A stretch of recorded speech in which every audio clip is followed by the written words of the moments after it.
देख रहे हैं समाचार आप तक। समाचार आप तक का आमदार हो गई। इस कार्यक्रम में शिवसेना यूपी विभाग प्रमुख मुस्कान आपा उपस्थित है, जो यामिनी ताई जाधव भाईखला विधानसभा से चुनाव में लड़ने वाली है। उनकी शाखा 211 और 212 में ये उपविभाग करके कार्यरत है। उनसे आज यामिनी ताई जाधव के नेतृत्व में लेकर जो कामकाज है उनको लेकर चर्चा। आज समाचार आप तक प्रोग्राम का नाम है आमदार होणारच। आज हम मुंबई के साउथ मुंबई के बायकला विधानसभा में हैं।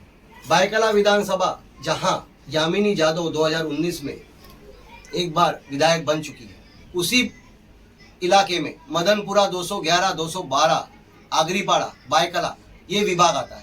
और इस विभाग में पिछले बार धनुष्यबान को लोगों ने चुन के दिया था। इस बार वापस एक बार फिर से यामिनी ताई जाधव इलेक्शन में खड़ी है। और ये इलाका महाराष्ट्र में इसलिए मशहूर है क्योंकि इस इलाके में ज़्यादातर लोग मुसलमान हैं। मुसलमान ज़्यादातर लोग यूपी वाले, काम करने वाले, बहुत सारे कारखाने हैं। मगर यहाँ महिलाओं की चॉइस है। महिलाओं का बोलना है कि यामिनी ताई हमारा दिन भर काम करती है। तो हमारे साथ मुस्कान आपा, जो कि शिवसेना की उप विभाग प्रमुख, महिला उप विभाग प्रमुख है 211, 212 शाखा की। आज उनकी कार्यकर्ताओं से हम बात करेंगे क्यों यामिनी जाधव ही क्यों, और क्यों एक बार फिर से यामिनी जाधव ही जीतेगी, उस मुद्दे पे हम बात करेंगे। वैसे बायकला इलाका पूरे देश में मशहूर है। किसके लिए मशहूर है आप जानते हैं, मगर इस बायकला के चुनाव में एक बार यामिनी ताई सांसद के चुनाव में, लोकसभा के चुनाव में खड़ी थी। उनको हार का मुकाबला करना पड़ा, क्योंकि क्या फैक्टर था क्या नहीं हम नहीं जानते। मगर इस बार मुसलमानों की चॉइस है कि हम इस बार चुन के देंगे तो केवल एंड केवल यामिनी ताई को। तो हमें बात करेंगे मुस्कान आपा से। मुस्कान आपा, यामिनी ताई क्यों आमदार होणारच ये मराठी प्रोग्राम है, मगर आप लोगों के लिए हम हिंदी में दिखा रहे हैं क्योंकि बहुत सारे लोग बायकला विधानसभा में हिंदी भाषिक है। तो आप यामिनी ताई को ही क्यों चुन के दोगे? यामिनी ताई का ही प्रचार मुस्लिम महिलाएं क्यों कर रही है, या ऐसा क्या जादू यामिनी ताई ने किया, उसके बारे में बोलिए। सबसे पहले जय महाराष्ट्र। मैं उप विभाग प्रमुख 211, 212 बायकला विधानसभा। यामिनी ताई ही क्यों? क्योंकि यामिनी ताई ने हमारे मुस्लिम लोगों के लिए काफ़ी काम किया है। हमेशा हमारे सुख दुख में, हमारे दुख तकलीफ में हमेशा काम आती रही। हॉस्पिटल्स रहे या कुछ एडमिशन्स रहे या कुछ लेटर्स देना रहे। अभी आधार कार्ड के लिए, चेंज द नेम के लिए इतने मुस्लिम अपने कौम के हिसाब से प्रॉब्लम्स रहते हैं। किसी के नाम बराबर नहीं रहते, किसी के एड्रेस बराबर नहीं रहते। वो change the name, change the address के हिसाब से कभी भी उनके दरवाजे में जाओ, कभी भी उनके ऑफिस में जाओ, 24/7 कभी भी यस ही रहता है। हमेशा वो हमारे काम में आती है। प्लस आज जब वो यूबीटी ग्रुप में थी, तभी उन्होंने हमारे मुस्लिम भाई बहनों के लिए, हमारे मुस्लिम कौम के लिए इतना बड़ा उर्दू लर्निंग स्कूल बनाया अग्रीपाड़ा में, जो कि अभी भी 3 मंजिले तक चला है, काम चालू है आज भी। प्लस उसके बाद में इतना बड़ा हमारा बुरखों का प्रोग्राम किए। भले वो हमारी पार्टी जो बीजेपी के साथ है, वो अपना काम कर रहे हैं, पर आज यामिनी मैडम हो या यशवंत जाधव सर हो, वो अपना काम कर रहे हैं, अपने लोगों के लिए, अपने हल्के के लिए और अपने विधानसभा के लिए कर रहे हैं। उनकी जो विधानसभा है सर्वधर्म समभाव है। उनके विधानसभा में हिंदू, मुस्लिम, सिख, पारसी, बौद्ध, मराठी, बंगाली, कन्नाड़ी, हर एक धर्म के, कैथलिक, जैसे कि अभी आगे चलकर दिसंबर में जो क्रिसमस आ रही है, तो यामिनी मैडम हर साल क्रिसमस के तौर पर हर एक घरों में क्रिसमस के टाइम पे कैथलिक घरों में केक देती है। हम सब पोस्ट शोल्डरों के हिसाब से केक देते हैं।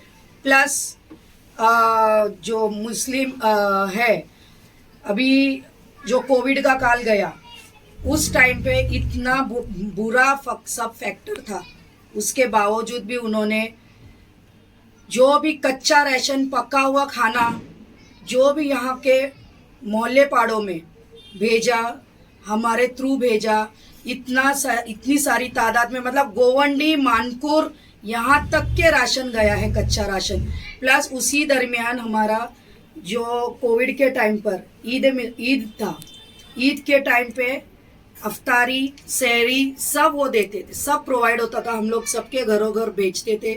प्लस रमज़ान के टाइम पे हमारे पूरे भाईखला विधानसभा में 80 मस्जिदें हैं, वो सब मौलानाओं को अपने हिसाब से जो कुछ भी देना था वो यशवंत यादव साहब ने किया और उनको भी अच्छे से सराहा। उनको भी कोई जो कुछ भी दुख तकलीफ थी वो कोविड के टाइम पे खुद जाकर उन्होंने क्लियरेंस किया, पुलिस को ले जाकर, या जो कुछ भी तकलीफ थी सब उन्होंने क्लियर किया।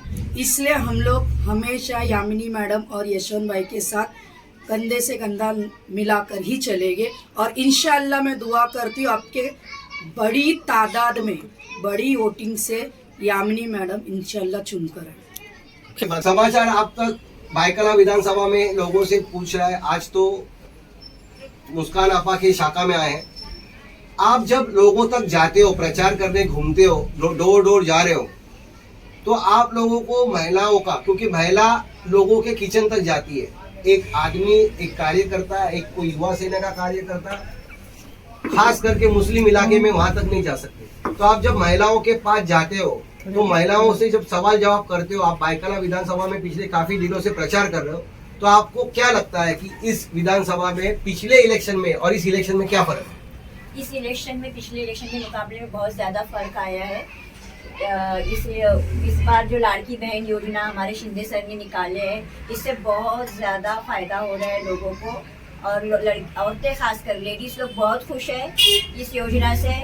और ज़्यादातर घरों में आप लोग देखते हो कि लेडीज़ लोग का जो, अगर एक बार लेडीज़ लोग खुश हो गए तो अपने घर के परिवार के सारे लोग को राज़ी कर लेंगे, और इस तरह से मेरे को लगता है शिंदे सर का जीत होगी और इस बार फिर से हमारे शिंदे सर सीएम बनेंगे। यही पॉजिटिव साथ कुछ नज़र आ रहा है। बहुत है, मगर योजनाओं के नाम पे आरोप लगता है, विपक्ष कभी भी आरोप लगाता है कि ये योजनाएं केवल और केवल कागजों पर है। एक समुदाय को ही योजनाएं मिलती है, जो समुदाय शिवसेना को वोटिंग नहीं करता है, मतदान नहीं करता, वो इससे वंचित रहती है। योजनाओं के नाम पर केवल और केवल सिर्फ जुमलेबाजी होती है। मुसलमानों को, पिछड़ों को, दलितों को इस योजनाओं का लाभ नहीं होता। मगर जब से लाडली बहना आई है, हमने देखा है कि शिवसेना में एक अलग सैलाब आ चुका है। वो चाहे कोई भी कौम के लोग हो, कोई भी मजहब के लोग हो, कोई भी समाज के लोग हो, जब से एकनाथ शिंदे जी ने जो ये काम शुरू किया है, ये काम शुरू करने पे ज्यादातर शाखाओं में जाने के बाद मुस्लिम महिलाएं बुरखा में, अलग अलग समुदाय के लोग, मौलाना लोग, क्रिश्चियन लोग, पारसी लोग, सिख लोग इस शिवसेना के कार्यालय में दिखते हैं। तो योजनाओं की जादू इस बार हरियाणा पैटर्न से काम करेगी।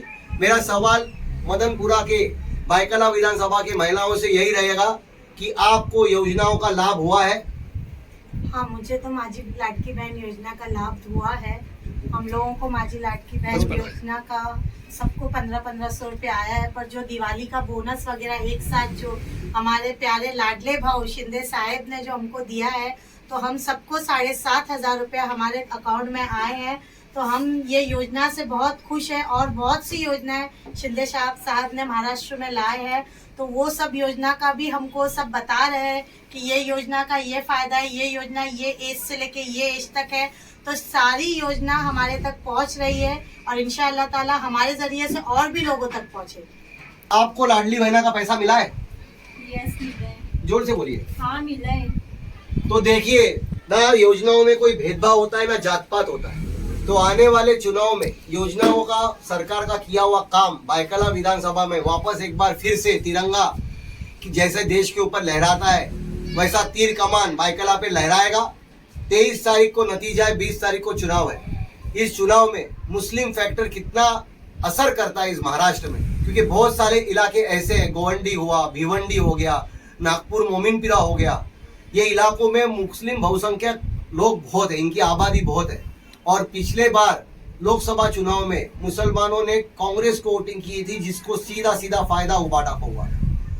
तो जिस तरीके से उबाटा वक्फ बोर्ड के मीटिंग में भागे थे, और जो हरियाणा पैटर्न लोग बोल रहे हैं कि हरियाणा पैटर्न वापस दोहराएगा, क्योंकि महाराष्ट्र के अंदर भी सिलसिला था आंदोलनों का, विरोधकों का, मराठा फैक्टर, मुसलमान फैक्टर, उसके बीच में सरकार ने किए हुए काम, आमदारों ने किए हुए काम और महिलाओं को लाडली बहना और योजनाओं से जो लाभ, उससे सरकार वापस टिक पाएगी। उम्मीद यही करती है कि लाल बाग से लेकर बायकला तक जो इलाका है, चिंचपोकली है, बायकला विधानसभा में है, इस पे वापस एक बार समाचार आप तक आपसे सवाल पूछता है और आप इसका जवाब दोगे। हमारा चैनल आपके इलाके में जाएगा तो आप इस पे कमेंट कीजिए कि यामिनी ताई जीतेगी और क्यों जीतेगी। आपका सवाल यही है। धन्यवाद। समाचार आप तक के लिए आपने टाइम दिया, उसके लिए बहुत